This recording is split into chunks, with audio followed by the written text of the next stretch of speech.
La ministre des Enseignements secondaires suspend 114 établissements scolaires clandestins.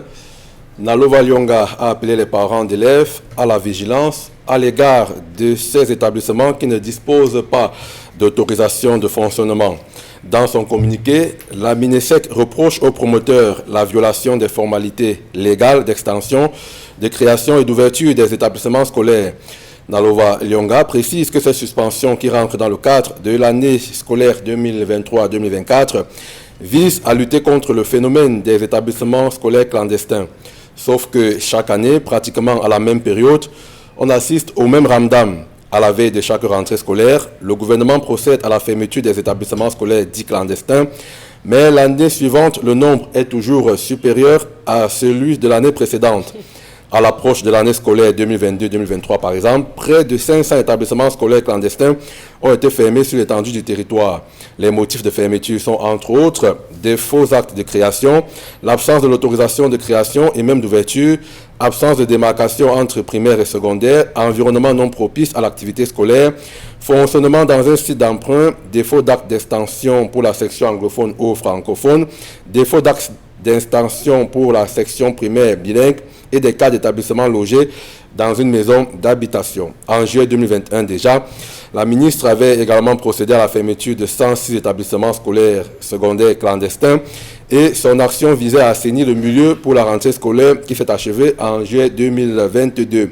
2 ans en arrière, à la veille de la rentrée scolaire 2019-2020, pareille mesure avait également été prise concernant 262 établissements, soit 62 collèges privés et 200 écoles primaires et maternelles. À chaque fois, les mêmes motifs de fermeture. Certes, on peut concéder que le gouvernement a la volonté d'assainir le milieu éducatif au Cameroun pour ce qui est de la régulation des établissements scolaires, mais il y a également lieu de s'inquiéter sur les méthodes qui, à la fin, jettent du discrédit sur cette volonté. Le premier constat est que les arrêtés de fermeture interviennent toujours à la même période, à la veille de la rentrée scolaire. Ces arrêtés concernent des établissements scolaires qui ont fonctionné l'année précédente.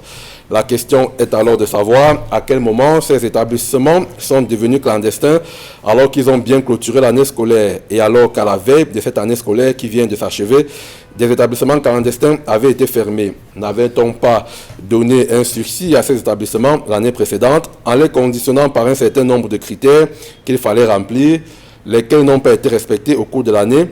Comment comprendre que d'année en année, on ferme des établissements scolaires et qu'au fil des années, justement, ils se multiplient? Il plane dès lors un soupçon de corruption et même de chantage dans les procédures. Si le gouvernement respectait lui-même la carte scolaire qu'il s'est prescrite, en l'actualisant chaque année et en fonction de la poussée démographique, les établissements clandestins trouveraient sans doute moins d'espace pour s'installer. Comment comprendre que le gouvernement s'en prenne uniquement à ses promoteurs et pas aux agents de l'État qui se livrent à ces pratiques de corruption pour délivrer des agréments fantaisistes ou simplement qui manquent à toute obligation de contrôle? Comment comprendre que le gouvernement n'établisse pas le bon diagnostic pour comprendre pourquoi les établissements clandestins prolifèrent?